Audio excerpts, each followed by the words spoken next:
O ano era 2002.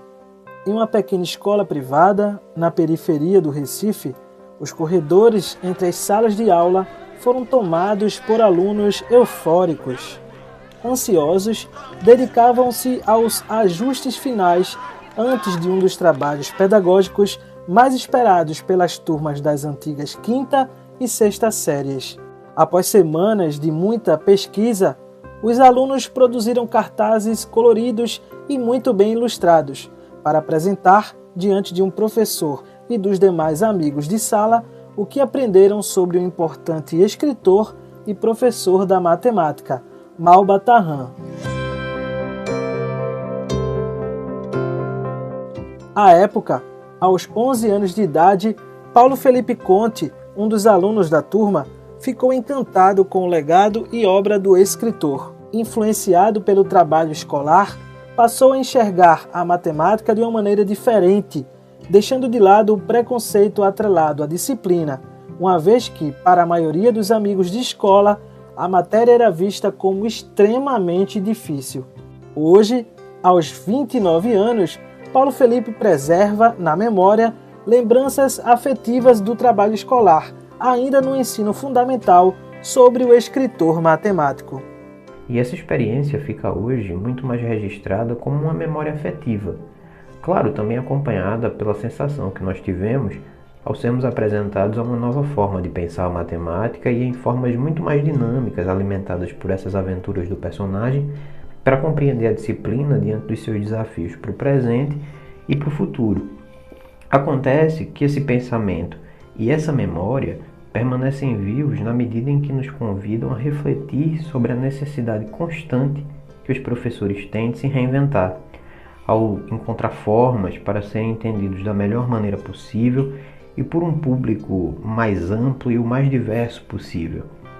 Júlio César de Mello e Souza, ou simplesmente Malba Tahan, um dos mais emblemáticos escritores, responsável por popularizar o ensino da matemática, inspirou o portal de notícias Leia Já a produzir o podcast documental O Homem que Calculava.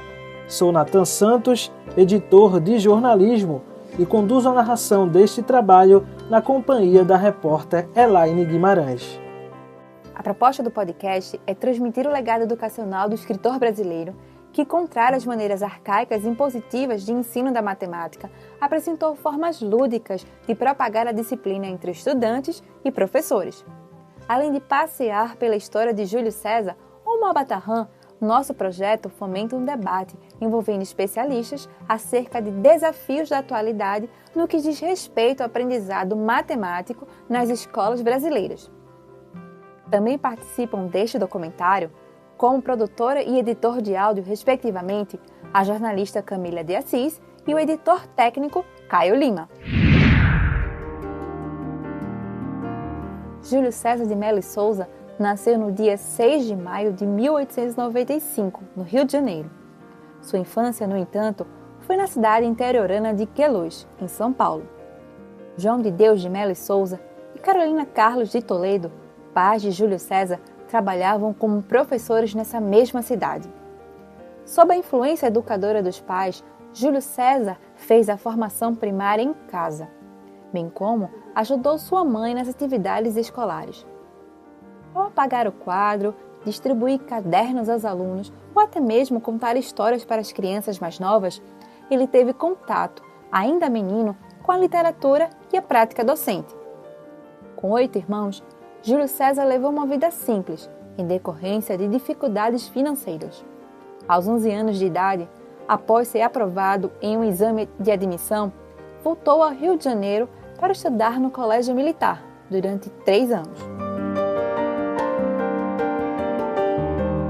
Em 1909, também no estado do Rio de Janeiro, Júlio César migrou para o Colégio Pedro II, em São Cristóvão. Já em 1912, conseguiu seu primeiro emprego formal, na função de auxiliar na Biblioteca Nacional.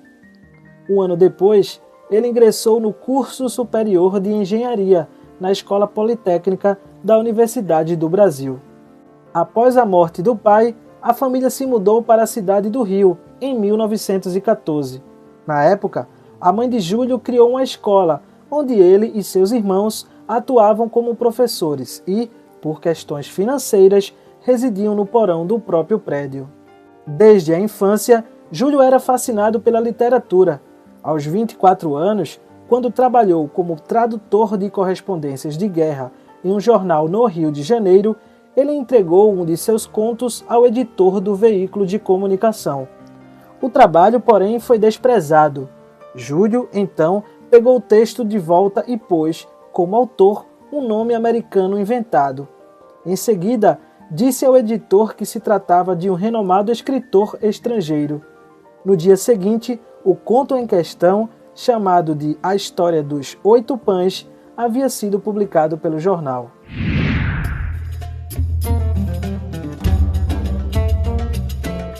Foi a partir desse episódio que Júlio César de Mello e Souza resolveu criar o pseudônimo Malbataan. O escritor inventou um personagem árabe com características reais. Para isso, estudou a cultura e a língua árabes, com o objetivo de manter a biografia e as obras mais reais e condizentes com a linguagem e ambientação das histórias, procedimento que ele chama de mistificação literária. Em entrevista ao Museu da Imagem e do Som do Rio de Janeiro, em 15 de abril de 1973, o escritor falou do surgimento de Malbataan. Eu fiz crer aos brasileiros que Malbataan era um árabe que morreu em combate, lutando pela liberdade de uma tribo na Arábia Central. Byron foi combater pela Grécia. O Malbataan foi combater por uma tribo. E assim, o brasileiro leram Malbataan convencido que era um árabe. Só 8 anos depois de sair meu primeiro livro que eu revelei. Mas durante 8 anos, o Brasil todo leu Malbataan. O Einstein está lembrado que ninguém sabia quem era Malbataan. Eu publicava na noite, Contos de Mil e Uma Noites. Qual foi o seu primeiro livro? Contos de Malbataan. De acordo com o artigo Malbataan, muito além do pseudônimo, de autoria de Pedro Paulo Salles e André Pereira Neto, em 1924, Júlio César começou a publicar contos no jornal À Noite, utilizando o pseudônimo Malbataan. O mesmo artigo esclarece o seguinte: apesar de suas intenções serem claras quanto ao pseudônimo, cabe ressaltar que o primeiro livro que publicou, Contos de Malbataan, em 1925, ainda assinou com seu próprio nome, porém, tendo Malbataan no título, como suposto autor dos contos. Ao passearmos pela história do professor Júlio César, compreendemos o cenário do ensino matemático que ele presenciava. Artigo publicado na Revista de História da Educação Matemática, de autoria do estudioso Sérgio Lorenzato, resgata o contexto vivenciado pelo professor.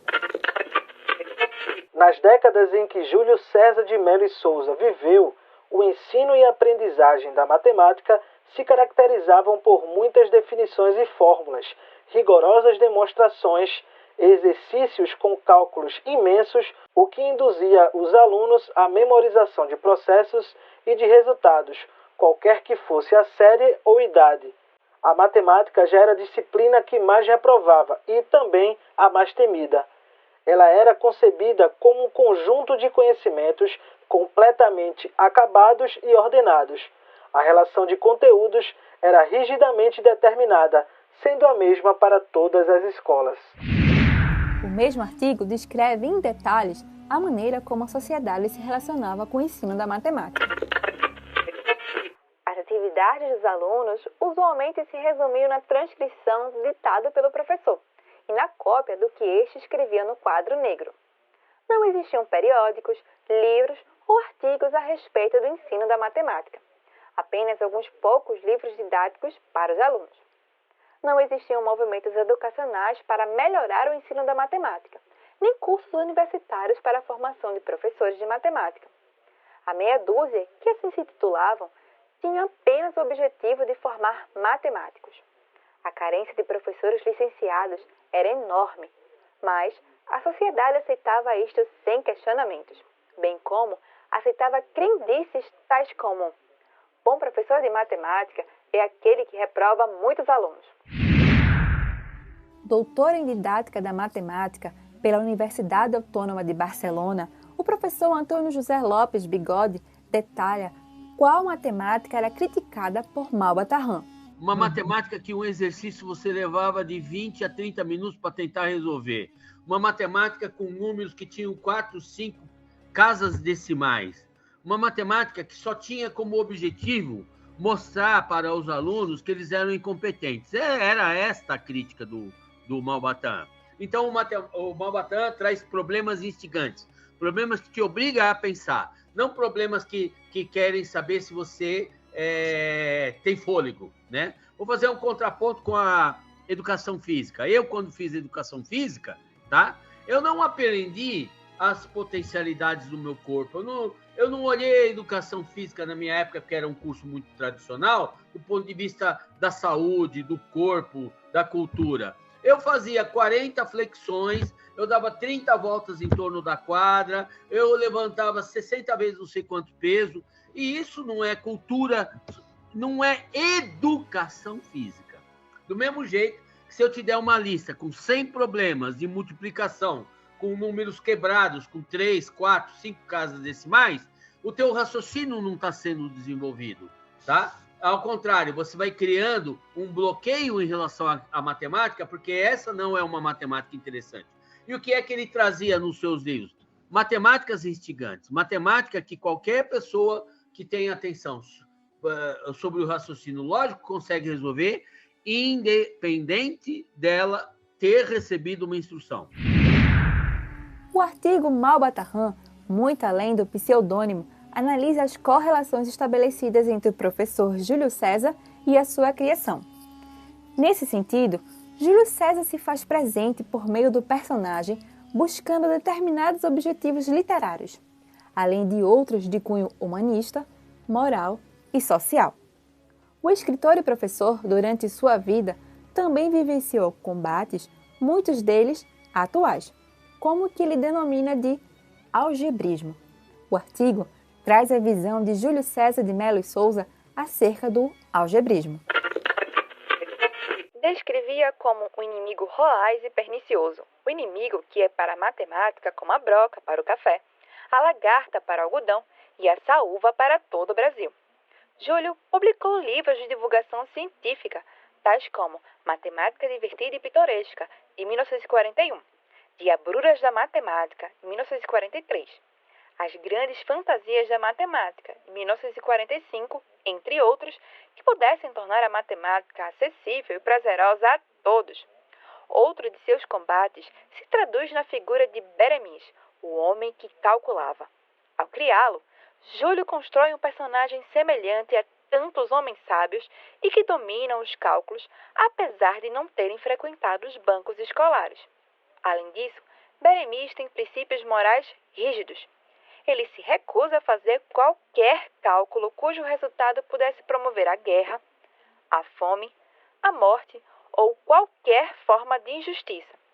Assim, a obra de Malba-Tahan, além de tratar a matemática de forma lúdica e divertida, introduz sistematicamente valores morais e éticos que transcendem o tempo e o espaço.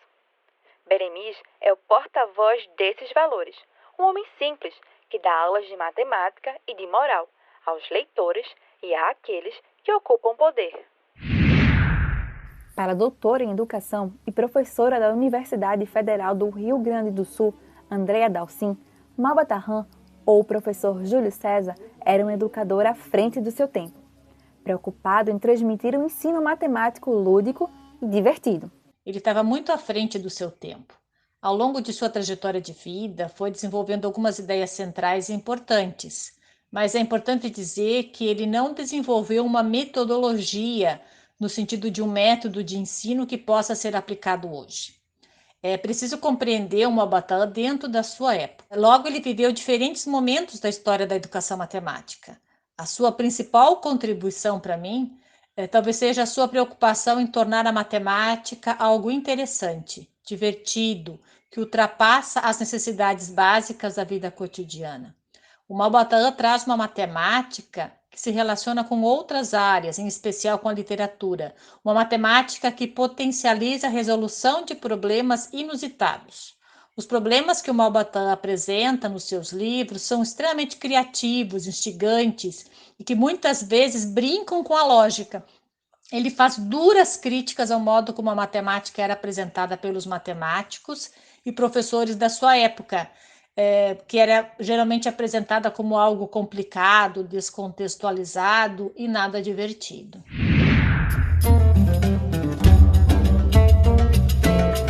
Com cerca de 120 títulos publicados, inspirados na cultura árabe e na matemática, o professor Júlio César, por meio do personagem Malbatan, é reconhecido no Brasil e no exterior. O livro de maior destaque de sua trajetória como autor é O Homem que Calculava, cuja primeira publicação é de 1938. A obra narra as aventuras de um calculista persa que, em uma longa viagem, resolvia problemas aplicando a ciência matemática, como no conto dos 35 camelos, cujo final revela uma lúdica e inteligente resolução. Em entrevista ao Museu da Imagem e do Som, no Rio de Janeiro, em 15 de abril de 1973, o escritor contou o problema. É no livro O Homem que Calculava. Ele encontra o homem que calculava. E vão caminhando os dois num camelo só, caminhando pela estrada. Aí encontram 3 camaradas que discutiam. Eles pararam para saber por que estavam brigando, discutindo. Isso é o caso aqui da herança que nós não sabemos resolver. Que meu pai disse que eu deixou 35 camelos para nós dividirmos. Questão de eu ficar com a metade, meu irmão com um terço e outro irmão com a 9ª parte. Mas nós não sabemos como é que vamos dividir 35 camelos por 2. Então o homem calculava e disse: você me permite que eu junte o meu camelo nos outros? O outro disse: não faça isso, nós vamos ficar sem camelo e para fazer viagem. Bota aí o nosso na herança. Faz 36. Então ficou 36. Ele disse: você, disse para o irmão mais velho, ia receber metade de 35, que é 17 e pouco. Agora você recebe 18, que é metade de 36. Você não tem nada que se queixar. Você ia receber, eu disse 1/3, né? É 1/3 de... É 1/3, você disse. É 1/3. Eu às vezes me engano nessas frações. Você ia receber 1/3 de 35. Você vai receber agora 1/3 de 36. São 12. 18 com 12 dá? 30. Agora você ia receber 1/9 de 35, vai receber 1/9 de 36. São 4. Então 30 com 4, 34. Sobram 2. Um é desse meu amigo que me emprestou, outro é meu. Porque eu resolvi o problema dele. É esse o problema dos 35 anos. Ficou sério no Brasil. Porque a soma de 1/2 com 1/3 com 1/9 não dá 1. O pai não fez bem o pai não fez bem a divisão. Doutor em Didática da Matemática, Antônio José Lopes Bigode explica o sucesso da obra O Homem que Calculava. A linguagem de um livro de literatura que eu vou lendo e pensando é diferente de um livro didático com uma lista de exercícios. O livro dele apareceu como uma alternativa. Muitos professores, na hora de ensinar frações, tiravam cópia de 1 ou 2 capítulos do Homem Calculava para instigar os alunos. Outros davam a leitura do Homem Calculava no início do curso de frações, e como ficava uma dúvida como é que foi possível acontecer essa divisão de camelos, aí os alunos estavam mais empenhados em aprender a teoria que vinha pela frente. Então, na verdade, o Homem Calculava e quase tudo que o Malbatan escreveu no âmbito da popularização da matemática, tá? Serviu como um recurso para os professores tornarem suas aulas mais agradáveis, mais significativas e aumentar a aprendizagem dos alunos. A popularização da matemática é a seguinte, eu vou tentar te dizer, tá? Existem várias matemáticas, tá? Existe a matemática do matemático, que é para ele, tá? Não é para as pessoas comuns. Existe uma matemática relacionada às outras ciências, que é distinta da matemática do matemático. Por exemplo, a matemática que o físico precisa para explicar o movimento, às vezes ela é distinta daquela matemática fechada, a matemática pura do matemático. Existe uma matemática que a gente usa nas atividades práticas profissionais. Então, o topógrafo precisa saber um tipo de matemática, por exemplo, trigonometria, própria para ele resolver problemas práticos daquela profissão. Vale a mesma coisa para um bancário, um administrador de empresa, precisa conhecer matemática financeira e comercial, etc. Então, olha, eu estou falando de uma matemática pura, de uma matemática voltada para as ciências, de uma matemática voltada para as profissões. Eu vou falar de uma matemática que é exclusivamente escolar. Tem certas coisas que só acontecem na escola. É só na escola. Não aparece na vida prática, tá? Então, a gente tem que ter claro essa ideia de que existem várias matemáticas. Acontece que o trauma sofrido pela maioria das pessoas com a matemática escolar faz com que elas se afastem da matemática, tenham medo da matemática, se achem burras, tá? Ou acham e incutem isso nos seus filhos, que menina não nasceu para matemática, que matemática é só para alguns e coisa parecida. A moral da história gera um sistema de preconceitos, privilégios e um abismo entre dirigentes e dirigidos. Essa é a questão. Quando você populariza a matemática, você desperta a curiosidade de todos, mesmo para os não especialistas.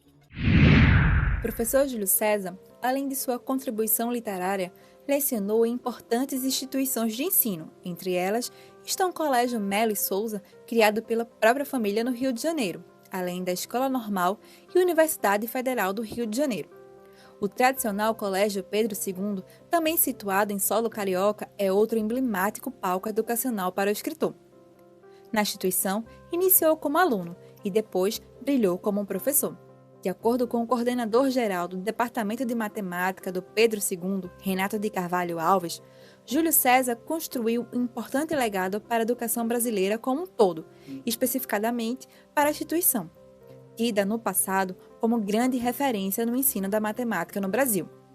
Ele foi aluno e também foi professor, no Colégio Pedro II. Na época, o Colégio Pedro II ele era considerado uma referência nacional no ensino, no sentido de que quanto mais próximo dos programas do colégio estivessem os programas de outra instituição, de outra escola, mais qualidade essa escola teria. Então, o Pedro II ele era uma espécie de, digamos, vitrine nacional em termos de educação. Mas, apesar disso, em relação à questão das metodologias de ensino, o professor Júlio César ele era crítico às metodologias de ensino da época, porque a matemática, em questão, que era a disciplina dele, ela era apresentada de modo mais abstrato, com os alunos tratando de objetos puramente matemáticos, sem muito vínculo com a realidade do aluno, sem ter uma ludicidade, e com muito foco na memorização de fórmulas e procedimentos, reprodução de procedimentos, e não necessariamente na compreensão desses procedimentos. Então, o professor Júlio César ele era crítico da metodologia de ensino, e junto com outros professores da época, ele iniciou um movimento para tentar modificar um pouco o modo como a matemática era vista, como a matemática era apresentada aos alunos, e como essa matemática poderia ser ensinada. A ideia de que a matemática ela é uma disciplina difícil, difícil compreensão, complicada de estudar, tem várias razões. Uma delas é o ponto principal, digamos assim, da crítica ao professor Júlio César às metodologias de ensino, é o fato dela ser apresentada, ser ensinada muito desconectada da realidade. O trabalho de um matemático, principalmente os matemáticos aplicados, ele começa a partir de um problema da realidade. Alguma questão, alguma necessidade, algum problema que tem que ser solucionado, e o matemático vai lá e vai criando modelos para compreender. Esses modelos são construídos através do uso de objetos matemáticos, teorias da matemática, etc., teoremas, e a partir do momento que a situação está considerada solucionada no modelo, o matemático vai e retorna à realidade que inspirou o problema, para ver se aquilo que é solução no modelo, serve no modelo, também serve na realidade. Essa conexão da matemática com o cotidiano, com a realidade, ela é importante para que os alunos eles vejam sentido naquilo que eles estão estudando. Então, uma das contribuições, assim, o professor Júlio César, aí já com o pseudônimo de Malbataan, com os livros dele, com os artigos, foi aproximar a matemática das histórias de fantasia que ele criava, aproximar a matemática da parte lúdica relacionada aos jogos, aproximar a matemática do cotidiano do leitor. O leitor de um livro do Malbataan, ele se sente capaz de fazer matemática através da leitura dos contos. Ele vai lendo, ele tem aquilo como algo próximo a ele, algo ao alcance dele, não como algo distante, algo impossível. Isso eu nunca saberia fazer. Entendeu? Estimula o raciocínio, entendeu? É lúdico e aproxima, faz com que a pessoa tenha uma compreensão da matemática, dos procedimentos matemáticos, que era uma das críticas que ele fazia. O fato do ensino da matemática da época não permitir a compreensão, ser mais focado em memorização e reprodução de procedimentos. Um dos principais legados de Malbataan para a educação matemática no Brasil foi o fato essa visão que ele tinha, crítica ao ensino da matemática da época, ter ajudado a iniciar os primeiros movimentos no Brasil de renovação da educação matemática, juntamente com outros colegas, professores da época, inclusive alguém de quem ele foi aluno, o professor Euclides Roxo, tiveram na inspiração da criação dos primeiros grupos de pesquisa dedicados à educação matemática, a melhoria da educação matemática no Brasil, um ensino com foco na compreensão das ideias. E várias histórias dos livros de Malbataan contribuem, com certeza, para isso. A questão do uso da ludicidade no ensino da matemática vem daí. A relação que existe entre a matemática e alguns jogos, a relação entre a matemática e o cotidiano. Várias histórias, inclusive, trazem elementos que, mesmo antes de haver uma definição para essa área de pesquisa, já é possível reconhecer ali que é um tipo de etnomatemática. É uma apresentação de como determinados grupos culturais usavam a matemática para compreender a sua realidade. O Colégio Pedro II ele preserva a sua história através de um setor que é o Núcleo de Documentação e Memória. Então, preserva a história da instituição como um todo e, dentre elas, também um pouco da história aí do professor Júlio César, enquanto aluno e professor do Colégio Pedro II que foi. Em 2017 e 2018, foi declarado o Biênio da Matemática, e várias partes do mundo aconteceram atividades de divulgação da matemática, aproximação da matemática com as pessoas. E aqui no Brasil, promovido pelo IMPA, Instituto de Matemática Pura e Aplicada, aconteceu o Festival da Matemática. Inspirados aí no Biênio da Matemática, no Festival da Matemática, as coordenadoras gerais de matemática do Colégio Pedro II, da época, a professora Tânia Bofone, professora Maria Helena Bacar, elas conduziram, junto com o departamento, por todos os campi do Colégio Pedro II, o Festmat, o Festival de Matemática do Colégio Pedro II, que tinha como espírito as ideias do professor Júlio César, no sentido de apresentar uma matemática mais lúdica, apresentar uma matemática ao alcance das pessoas, apresentar uma matemática que tivesse finalidade prática. Então, durante esses anos, os Festmats foram realizados abertos à comunidade interna e à comunidade externa. Indiretamente, né, é uma maneira de homenagear o professor Júlio César Malba-Tahan, por todas as contribuições que ele deu. Referência na área matemática, o professor Sérgio Lorenzato é autor de livros, bem como produziu artigos sobre a história e legado de Júlio César de Mello e Souza. Em seu vasto currículo, Lorenzato carrega, entre vários títulos, o de doutor em Ciências Humanas e Educação Matemática pela Universidade Estadual de Campinas, além de ser pós-doutor em Didática Matemática por uma instituição canadense. Atualmente é professor colaborador da Faculdade de Educação da Unicamp. Atrelado ao qualificado currículo está o fato de que Sérgio Lorenzato teve a oportunidade de ouvir, como aluno, os ensinamentos do professor Júlio César e, por consequência, do personagem Malba-Tahan. Em entrevista ao podcast, ele destaca a experiência e descreve o legado e relevância do escritor brasileiro para a disseminação da matemática no Brasil. Ele foi convidado para dar um curso em São Carlos, na cidade de São Carlos. Eu estava morando lá em São Carlos, aliás, nasci lá. Eu tinha 22 anos. E sonhava, sim, ser professor, já lecionava, mas não sabia bem do futuro, né?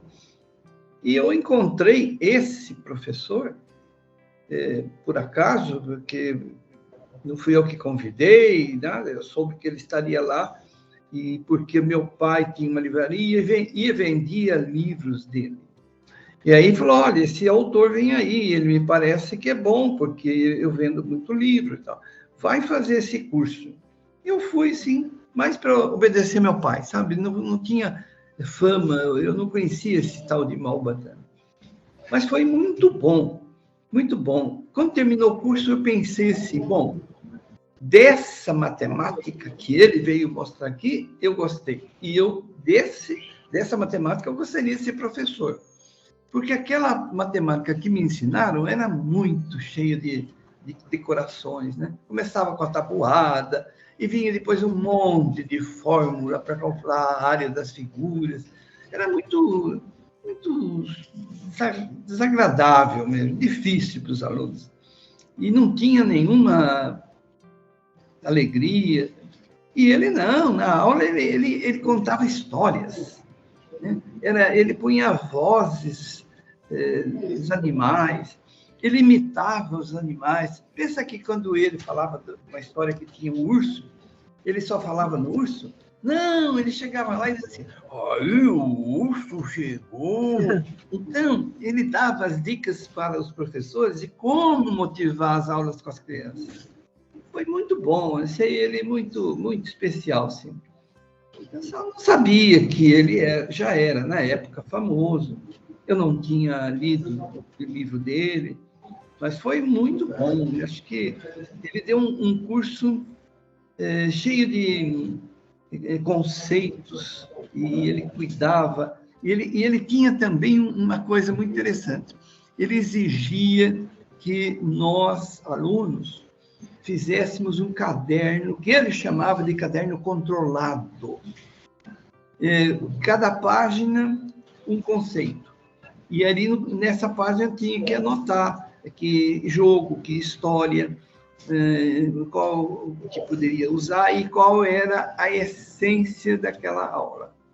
E esse caderno, ele passava em revista.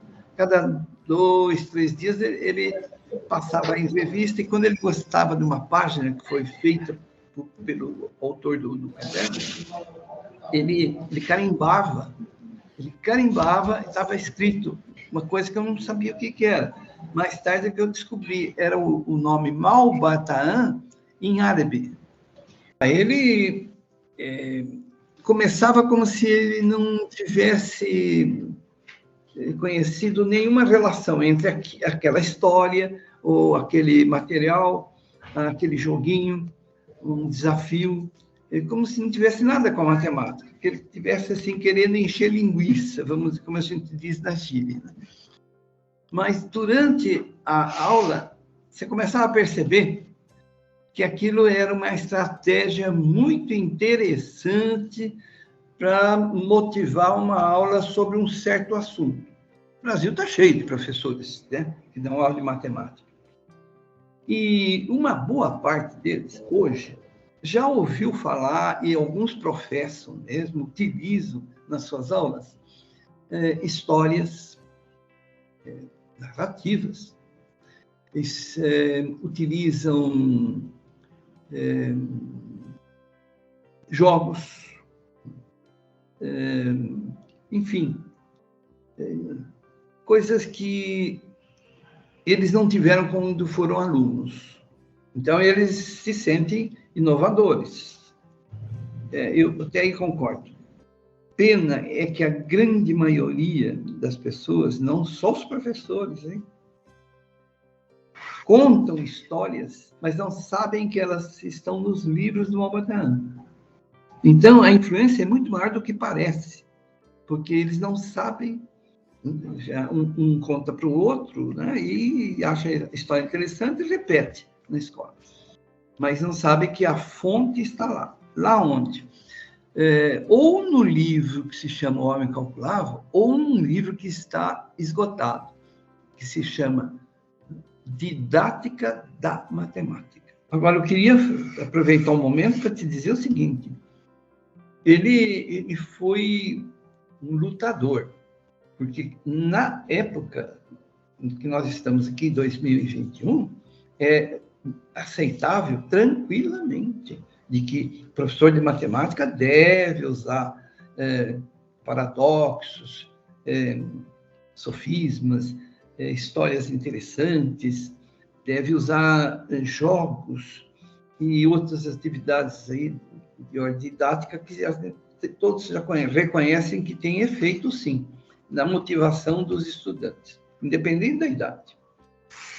Mas na época em que ele viveu, isso não era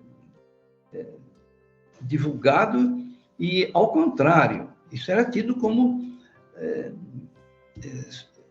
perfumaria, coisa supérflua, que não precisava, que não devia, que isso não era matemática.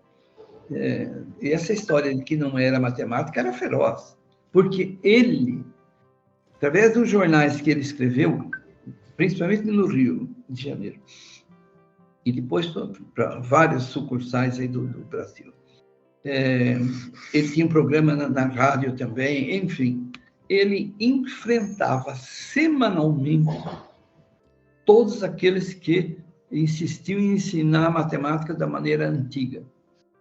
E ele chamava esse pessoal de tudo quanto é adjetivo que você consegue lembrar, né? Inclusive, aqueles que punham os exercícios antiquados e antigos, em que exigia muito cálculo, muito trabalho para poder chegar no resultado correto, ele dizia o seguinte: esse problema que é abominável foi idealizado pelo professor tal, que colocou no exame vestibular ou no exame de ingresso, etc., em tal escola, no ano tal, em tal cidade. Então, ele identificava, ele mandava o chumbo que dizia direitinho aonde que era o alvo. Ele recebeu, portanto, bastante gente que estava contra, né? Porque você sabe que mudar a rotina não é para qualquer um, né? De uma geral, as pessoas adquirem um conhecimento, uma estratégia de atuação, e aí se acomodam. Por quê? Porque dá menos trabalho, fica só repetindo, todo ano a mesma coisa. E ele não concordava com isso, não, né?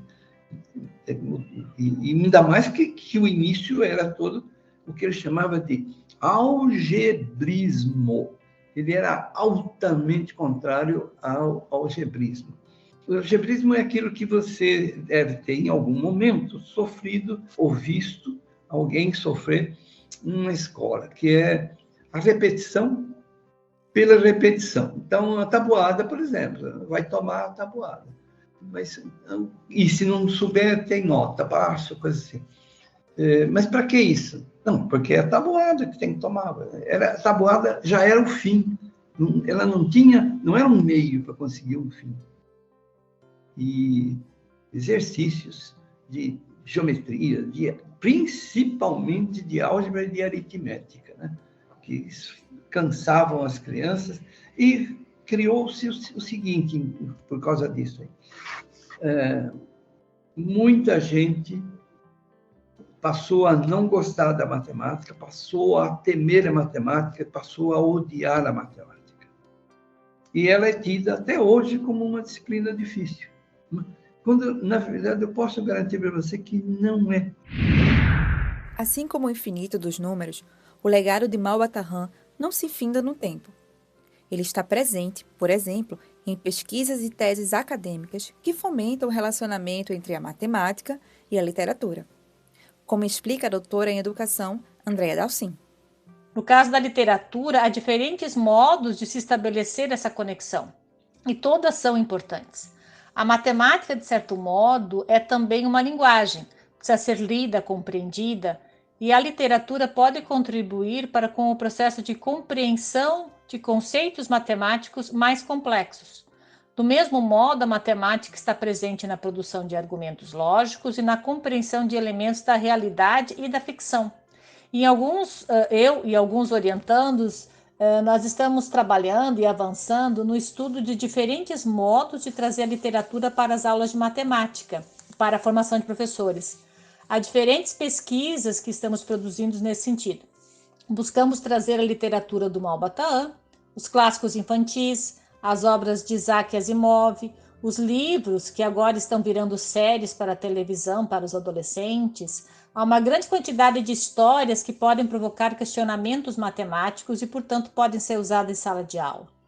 Aprender matemática não é somente aprender a fazer continha. Aliás, as continhas já não são mais o centro do ensino, considerando a complexidade da sociedade e as tecnologias que a gente dispõe hoje. O mais importante no ensino da matemática é ensinar a pensar, a argumentar, e nisso a literatura tem muito a contribuir com a matemática e vice-versa. Os ensinamentos de Júlio César e as histórias lúdicas de Malba-Tahan também marcam a educação básica.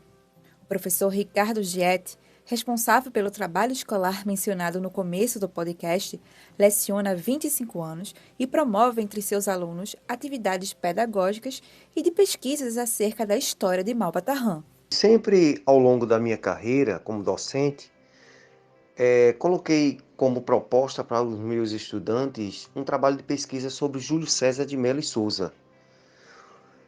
A gente tem em mente sempre que o principal obstáculo com que se defronta um professor de matemática em sua labuta, em qualquer nível, é uma visão preconceituosa da disciplina que os alunos trazem no dia a dia, considerada uma matéria difícil, quase sempre técnica, que exige uma vocação especial de nós, docentes, não é isso?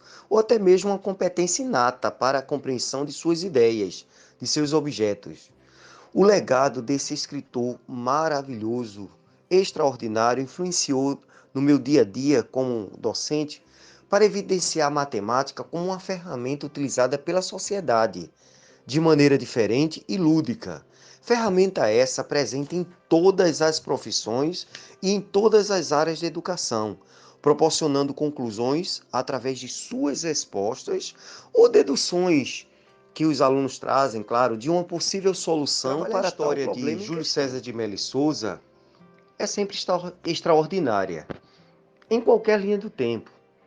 E é de forma também de desconstruir a ideia que os alunos trazem. Devo confessar que até porque os nossos estudantes, eles continuam trazendo a ideia de que matemática é sempre construída apenas e exclusivamente por número, desconhecendo até mesmo a sua história.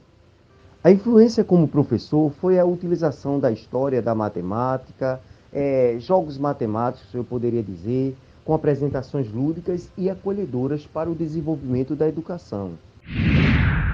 Aluno do professor Giet no 9º ano de uma escola privada, localizada no Recife, Cauã Ferreira Tenório da Silva, de 15 anos, Integra o grupo de estudantes que teve a oportunidade de conhecer a história de Malba-Tahan. Por mais que as ideias estabelecidas ao longo dos anos tentem colocar a matemática como difícil e inacessível, os trabalhos escolares sobre o escritor árabe, de certa forma, são estratégias que promovem uma visão diferenciada a respeito da matemática. Eu creio que os trabalhos passados pelo meu professor sobre Malba-Tahan, Júlio César de Mello, foram bastante modificadores de ponto de vista. Eu nunca tinha conhecido a figura do autor antes e parando para poder analisar a trajetória de vida dele, o que ele fez em questão de ensino, a forma que ele conseguia pegar a realidade de alguém e transformar com números, com matemática, que é uma coisa que as pessoas geralmente não gostam, mas ele conseguia deixar de uma forma tão trivial assim e acessível para qualquer um, com diferentes opiniões, com diferentes visões, dificuldades, facilidades. Uma coisa muito boa que eu sinto falta nos ensinos de hoje em dia, onde eu consigo encarar a matemática com mais facilidade e animação agora. Eu não era muito fã de matemática. Em maio de 2021, a reportagem do Instituto de Matemática Pura e Aplicada, o INPA, destacou a trajetória de Júlio César de Mello e Souza como um grande comunicador da matemática. O texto também mostrou a influência do escritor brasileiro nas novas gerações. Aluno da Escola Estadual Tomé Francisco da Silva, situada na cidade de Quixabá, sertão de Pernambuco, Júlio César Nascimento, de 13 anos, além de ter um nome semelhante ao escritor brasileiro, é apaixonado pela matemática. Paixão, inclusive, que resultou em 2 importantes medalhas na Olimpíada Brasileira de Matemática das Escolas Públicas, a OBMEP. Uma delas, de ouro, foi conquistada em 2019. Em entrevista ao podcast, o jovem Júlio César revela o que aprendeu ao ler a obra O Homem que Calculava. O principal aprendizado que ele deixou para mim foi que através da matemática você pode resolver problemas que você tem na sua vida, no cotidiano.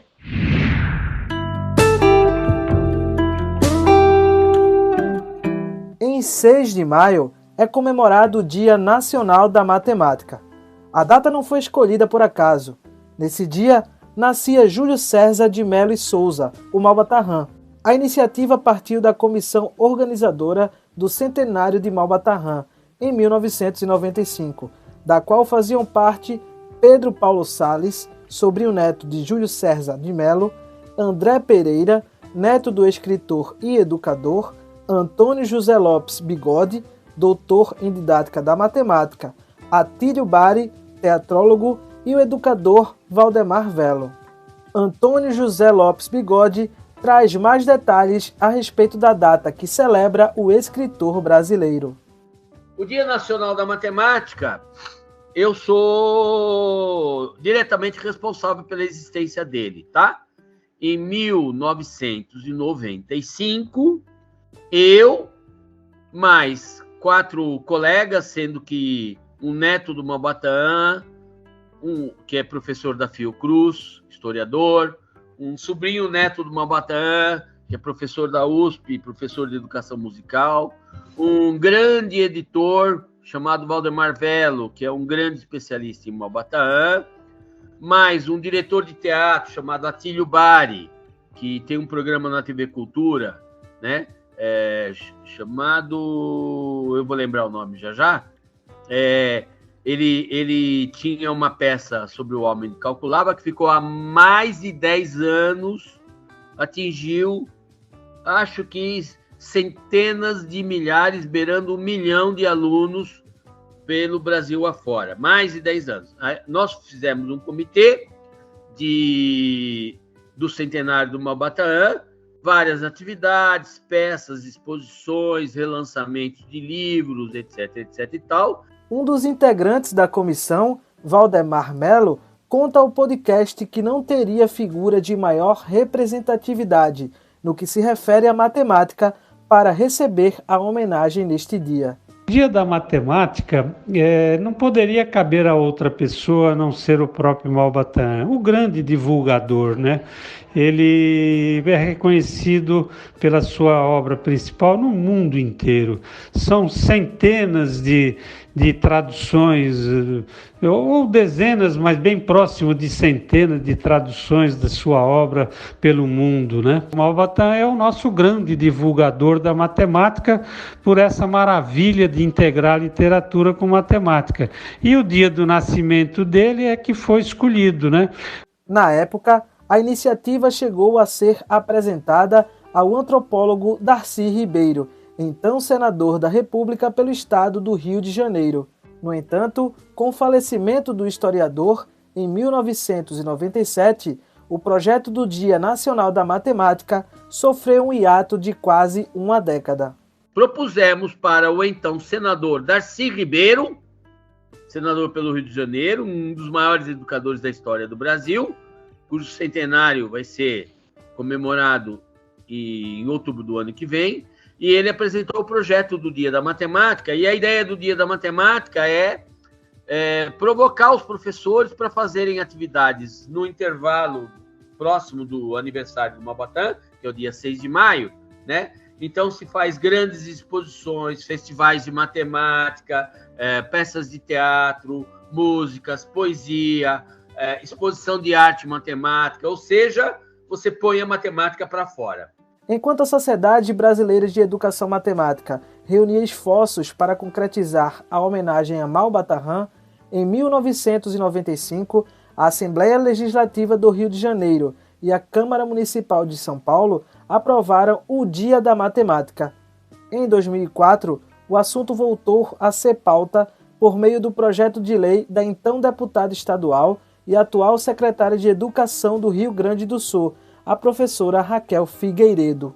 No texto, ficou indicado que o Dia Nacional da Matemática surge como um momento de reflexão, assim como de mobilização educacional e cultural acerca da disciplina. A proposta dizia em sua justificativa: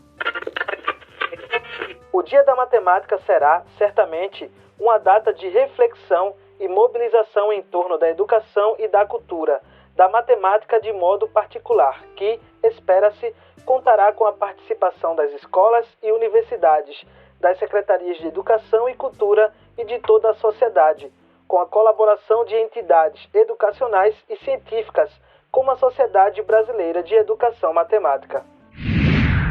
Ao podcast, André Pereira, neto do professor Júlio César, ressalta que durante todo o processo, a comissão acompanhou os trâmites junto ao Congresso Nacional para que a data fosse estabelecida.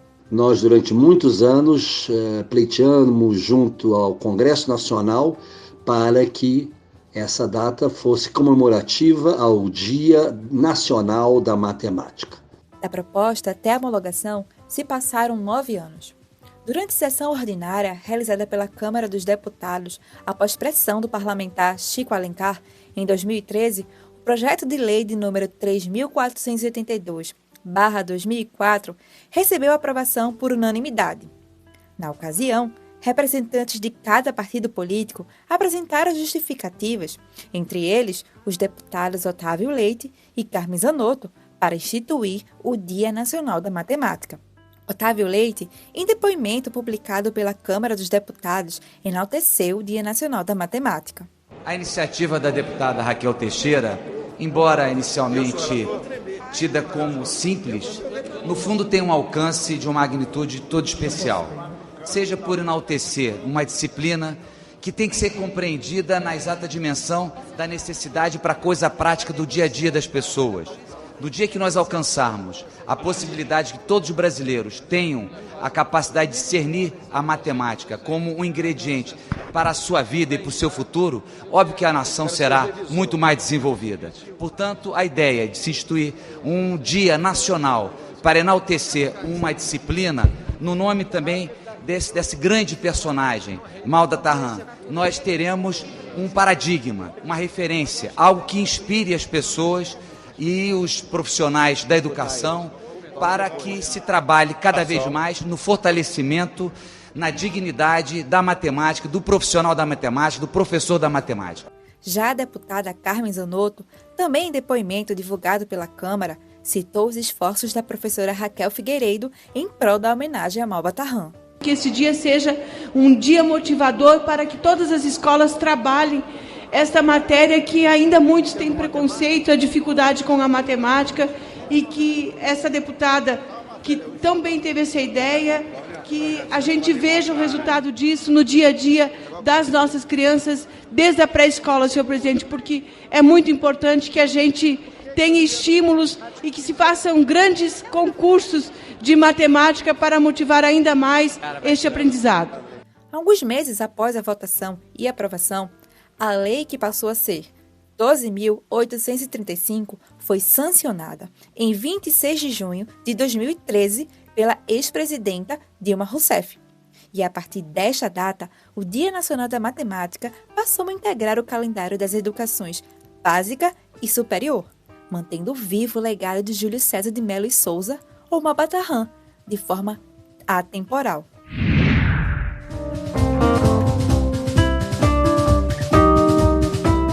Júlio César de Mello e Souza foi casado com Nair Marques da Costa, com quem teve 3 filhos, Sônia Maria, Rubens Sérgio e Ivan Gil.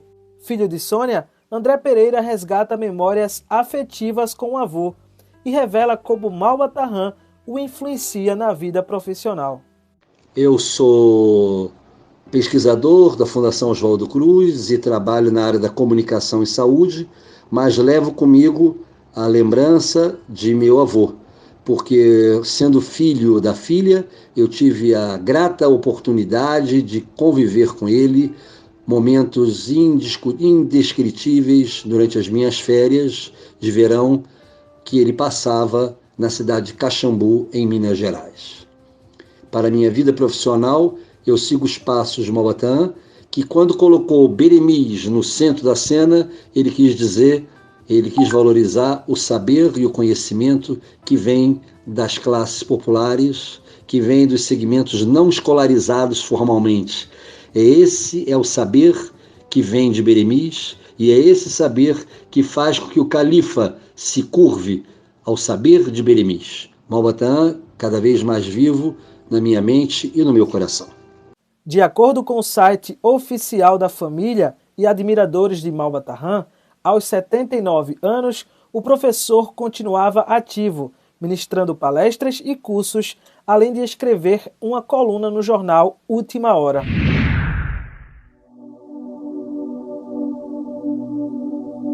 Júlio César de Mello e Souza, o Malba Tahan, faleceu no dia 18 de junho de 1974. O professor estava em Recife, onde ministrou cursos para professores com as temáticas a arte de ler e contar histórias e jogos e recreações no ensino da matemática. Ele sofreu infarte no hotel onde se hospedava com a sua esposa.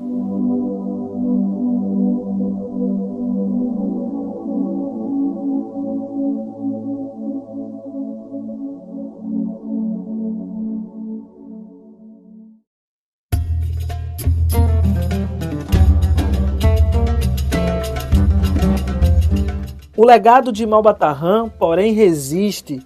Júlio César de Mello e Souza vive em cada professor que busca transmitir a matemática sem causar traumas e bloqueios. Vive nos alunos que, ao apreciar suas obras, despertam apreço pela disciplina. O podcast O Homem que Calculava traz ainda as seguintes reflexões. Como Malba Tahan descreveria a realidade atual das escolas brasileiras? De que maneira seus ensinamentos e obras podem ser popularizados entre professores e alunos? Também propomos uma discussão acerca dos atuais desafios que cercam o ensino da matemática no Brasil. Segundo o Programa Internacional de Avaliação de Estudantes de 2018, o PISA, os alunos brasileiros estão entre os últimos 10 colocados na prova de matemática. Ainda de acordo com o PISA 2018, 68,1% dos estudantes brasileiros com 15 anos de idade não possuem nível básico de matemática mínimo para o exercício pleno da cidadania. Quando comparado com os países da América do Sul, Analisados pelo programa, o Brasil é o pior país em matemática, empatado estatisticamente com a Argentina. Doutora em Educação, a professora da Universidade Federal do Rio Grande do Sul, Andréa Dalcin, opina sobre os dados do Programa Internacional de Avaliação de Estudantes, bem como faz uma dura crítica aos problemas estruturais que castigam a educação brasileira.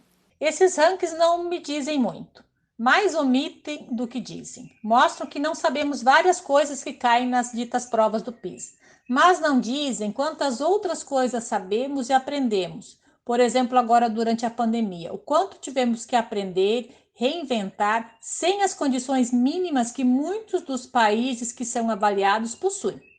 Nosso problema não é o nosso lugar no ranking, mas o que estamos fazendo efetivamente para dar oportunidades iguais para todas as nossas crianças, adolescentes, jovens e adultos na universidade.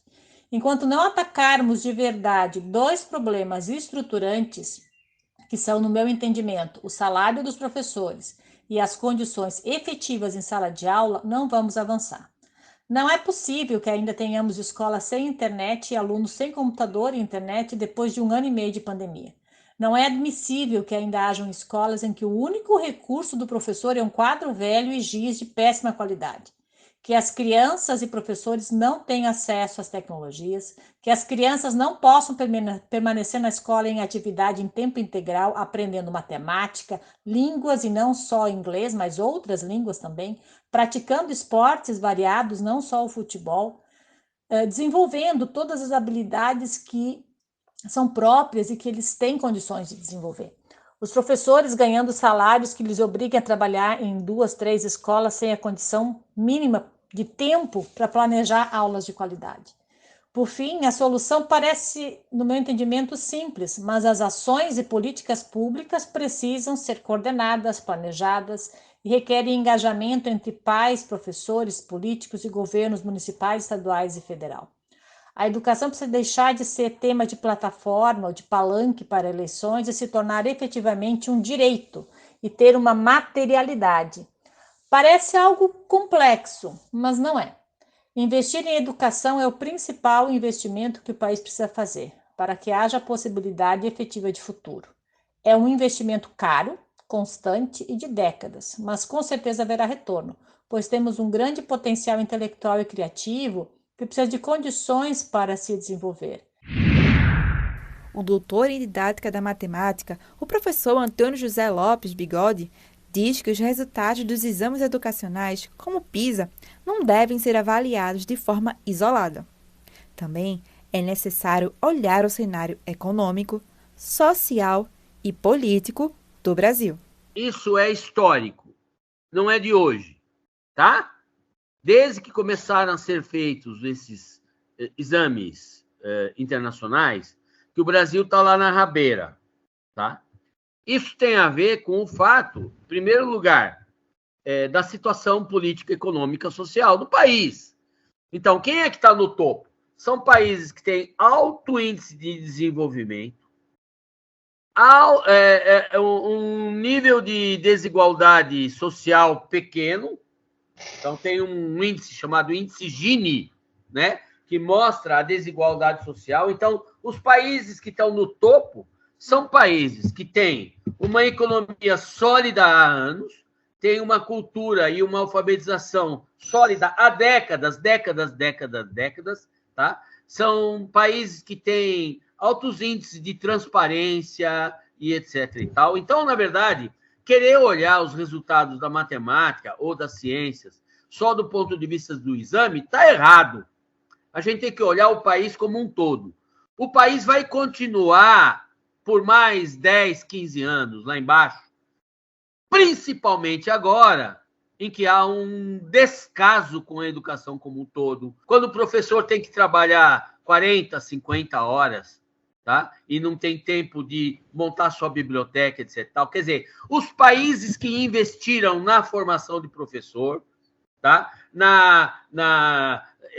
Que investiram no aparelhamento das escolas em termos de computadores, de laboratório, de biblioteca, etc., etc. Tal, são esses que estão no topo. Essa é a questão. Então, não dá para olhar a questão dos índices baixos de matemática olhando o índice. A gente tem que olhar qual é o projeto educacional do país. Valdemar Velo é coordenador e autor de projetos didáticos de arte, desenho e matemática para o ensino fundamental. Também é professor de desenho geométrico e matemática no ensino fundamental, nas redes públicas e particulares de São Paulo, entre outros títulos. Questionado sobre de que maneira o cenário atual da educação brasileira pode ser beneficiado com a visão malbatarrânica, o estudioso defende uma discussão acerca das imersões do aprendizado, além de valorizar o aprender em comunidade. Essa imersão do aprendizado é o prazer de estudar sem que seja obrigado a estudar, porque viver não é uma obrigação, e viver é aprender, e o aprender não pode ser imposto, mas sim como algo que você faça com fervor, com garra. E esse aprender em comunidade, ela não está ocorrendo nas escolas mundiais, né, de um modo geral, a não ser essas iniciativas de escolas pioneiras, de escolas que vão em busca do aluno não estar na posição de defensiva e o educador que a gente conhece hoje em dia na postura de atirador da informação, mas sim no compartilhamento, né?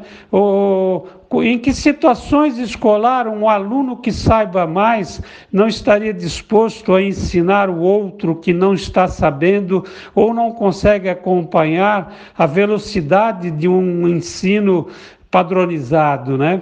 Então, o que eu falo é assim, onde está aquela beleza que se encontra nos textos de Malbataan que faltam entrar para dentro da escola? Onde está a postura frenetiana que vai buscar na comunidade elementos reais para que aquilo se torne aprendizado de verdade significativo?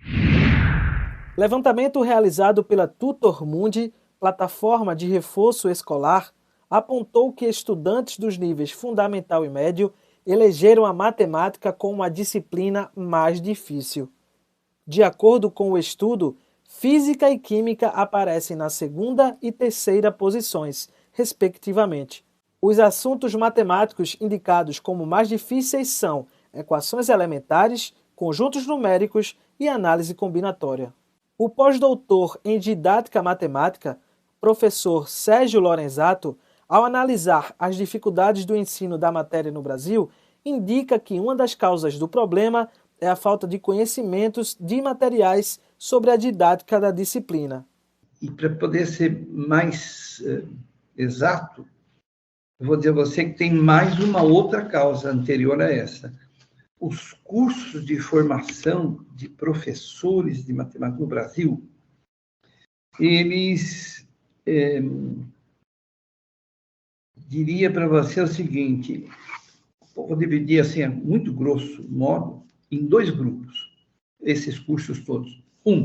Aqueles que formam matemáticos. Pensa assim, o aluno sentou ali para ser licenciado em matemática, ou bacharel em matemática, ele vai ter que aprender de funções e da derivada integral para cima. E aí ele tem 4 anos de matemática profunda, né?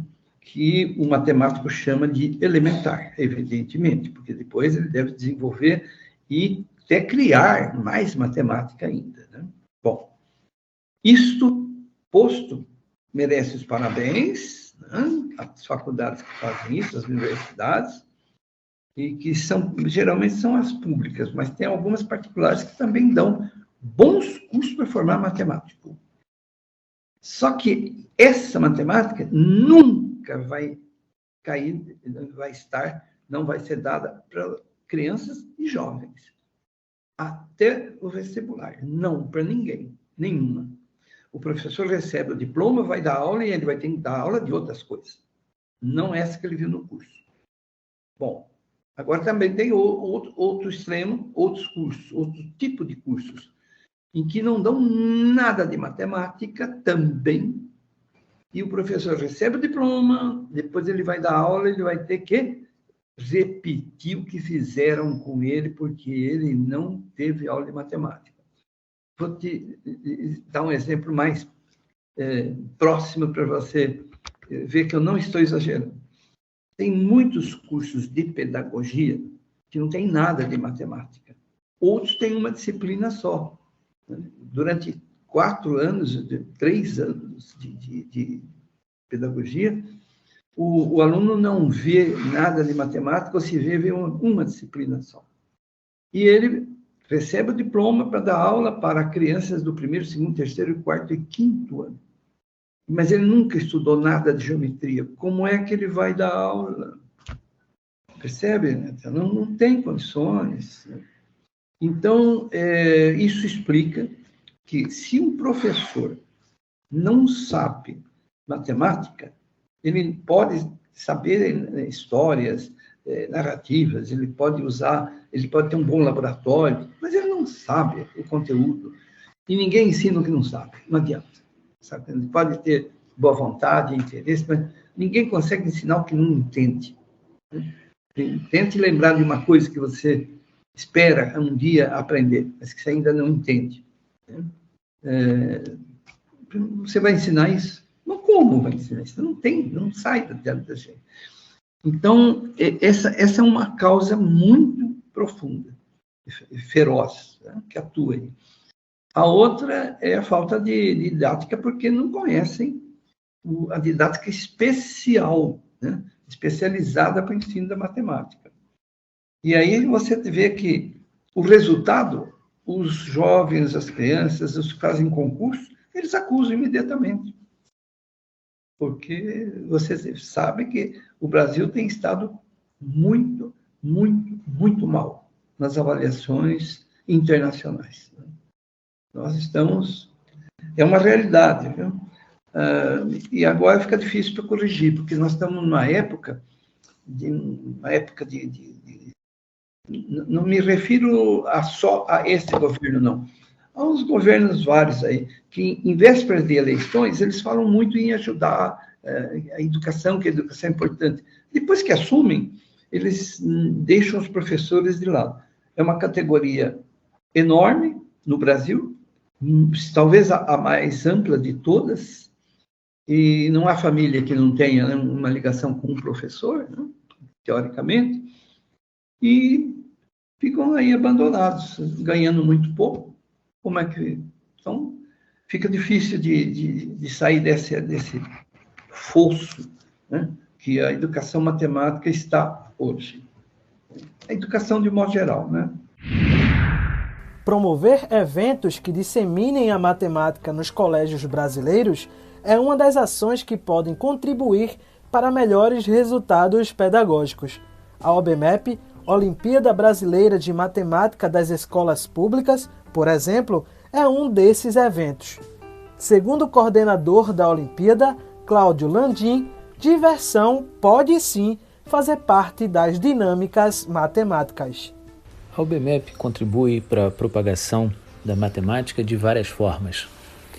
Com a prova, que alcança atualmente 18 milhões de alunos anualmente, ela tenta mostrar que a matemática pode ser divertida, pode ser desafiadora. Ela é certamente diferente da matemática que se ensina em sala de aula. Os problemas da prova exigem criatividade para serem resolvidos, exigem uma ideia.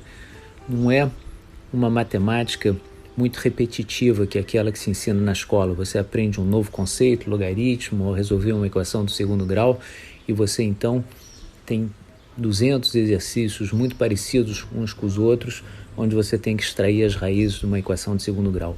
Ali não, cada problema vai exigir uma ideia diferente. Então isso mostra que a matemática não é exatamente aquilo que os alunos veem em sala de aula, mas é outra coisa. É uma coisa que pode ser para alguns muito divertida. Ela também tenta estimular os professores a adotarem essa perspectiva da resolução de problemas em sala de aula, a ensinarem matemática de outra forma. Então, com essas iniciativas, além de outras que envolvem formação de professores, formação de alunos nos programas de iniciação científica júnior da Olimpíada, ela começa, na produção de material didático também, a apresentar a matemática sobre outro ângulo, sobre outra perspectiva. Bom, os objetivos são bem claros, né? O primeiro deles é tentar detectar alunos com talento para matemática e para as ciências exatas de modo geral. Então, como essa prova não mede conhecimento, mas exige raciocínio, abstração, lógica, criatividade, com isso você consegue, mesmo em escolas que não têm uma boa formação, que não ofereçam uma boa formação em matemática aos seus alunos, você consegue detectar alunos com talento, com facilidade para matemática. E isso permite, uma vez que o aluno é detectado, estimular esses alunos a prosseguirem seus estudos nas universidades, a desenvolverem seus talentos. Então, esses alunos vão participar de programas de formação, o PIC Júnior, que eu mencionei, o Programa de Iniciação Científica Júnior, por exemplo, é oferecido a todos os alunos que ganham uma medalha e alguns alunos que ganham menções honrosas. Então, são mais de 7.000 alunos todo ano que participam desse programa e eles se reúnem quinzenalmente, geralmente numa universidade, mas ou num instituto federal, vão ter aulas com professores universitários ou com bacharéis que estão em período de formação, e com o material que é criado, fornecido pela OBMEP, eles vão aprender uma matemática novamente que não é ensinada em sala de aula. Então, a aritmética combinatória, geometria, que muitas vezes não é vista em sala de aula e que onde você pode descobrir o que é uma demonstração em matemática e o que é uma prova rigorosa. Então, com esses programas de formação, com esses encontros em universidades, com professores universitários, eles vão ser estimulados a prosseguirem, a ingressarem na universidade. Isso vai mudar o país, porque você está num momento em que a tecnologia é cada vez mais importante, em que há uma falta de programadores, uma falta de mão de obra nessas áreas que usam muita tecnologia. Esses alunos vão naturalmente se dirigir a essas universidades, a esses programas. Então, nós acompanhamos esses alunos medalhistas na entrada da universidade. Metade deles vão escolher uma engenharia, um terço vão escolher matemática e o resto vai se dividir em ciências exatas, mas também em outras áreas das ciências humanas. Isso permite, então, primeiro, é toda uma cadeia onde você primeiro detecta, depois forma, estimula, até que esse aluno chega na universidade, se forma em alguma dessas áreas e vai para o mercado de trabalho. Utilizar recursos tecnológicos como ferramentas aliadas à educação é mais uma estratégia indicada por especialistas, como destaca o professor aposentado do Departamento de Matemática da Universidade Federal de Pernambuco, Paulo Figueiredo Lima. No ensino da matemática, como no ensino em geral, nós utilizarmos da melhor forma possível os recursos tecnológicos de informação e comunicação que realmente fizeram e fazem essa revolução importante que estamos vivendo. Usá-los como instrumentos, né? Usá-los sabiamente como instrumentos de interação, de informação, para que a sala de aula seja compreendida agora não como aquele recinto fechado numa escola, mas agora que a sala de aula se dilate, extrapole os limites físicos da escola ou de um outro recinto e passe a ser essa grande noosfera, né? Ciberesfera na qual vivemos. E temos desafios enormes nessa relação, porque, claro, a matemática é privilegiada nesse campo aí, porque a lógica matemática está na raiz da formulação dos programas de computação. Então, para aqueles técnicos, para aqueles cientistas que vão para esse campo, a lógica matemática é fundamental. Outro exemplo de iniciativa que, além de propagar os ensinamentos de Malba-Tahan, contribui para a divulgação da matemática, foi a ideia do programador visual Marlon Tenório. Ele fez uma versão em quadrinhos do livro O Homem que Calculava. Marlon é artista gráfico do Pedro II, o tradicional colégio do Rio de Janeiro, onde Júlio César estudou e lecionou. Em celebração ao biênio da matemática, nos anos de 2017 e 2018, a instituição de ensino bancou a impressão dos quadrinhos para que fossem distribuídos gratuitamente aos alunos do colégio. E aí eu peguei o começo do livro, né, que é a parte que os personagens principais são apresentados, a gente conhece o homem que calculava, ele conhece um viajante, e aí os dois acabam fazendo a viagem juntos, enfim. Peguei então o problema dos 35 camelos como o desafio. Cara, se eu conseguir transformar isso aqui em quadrinhos, eu já estou satisfeito. E foi o que eu fiz. De forma muito particular, né? Não tinha nada assim... foi uma coisa de fã mesmo. No meu tempo, eu peguei as primeiras páginas, os primeiros capítulos do livro, acho que são os primeiros 3 capítulos, e passei a trabalhar esses 3 capítulos de forma a transformar aquilo numa história em quadrinhos.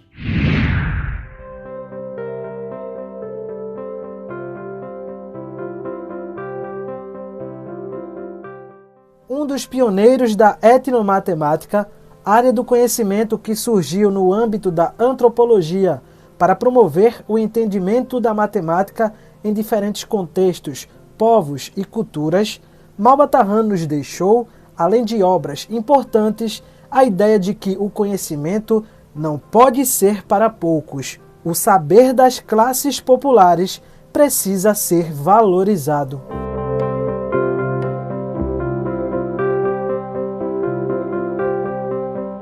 E assim finalizamos o podcast documental O Homem que Calculava, um resgate histórico de Júlio César de Melo e Souza, o Malba-Tahan.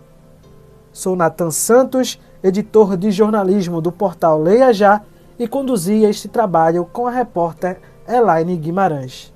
O podcast tem produção da jornalista Camila de Assis e edição técnica de Caio Lima.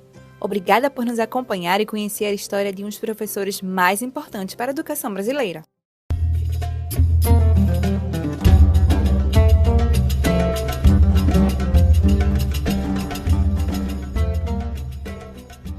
Se você quer melhorar o ensino da matemática na escola em que você trabalha, procure a linha Malba-Tahan.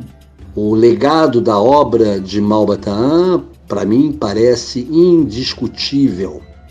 Meu avô não está mais entre nós, mas Malba-Tahan continua vivo na mão de muitos brasileiros, de muitas pessoas que admiram sua obra, especialmente o livro O Homem que Calculava.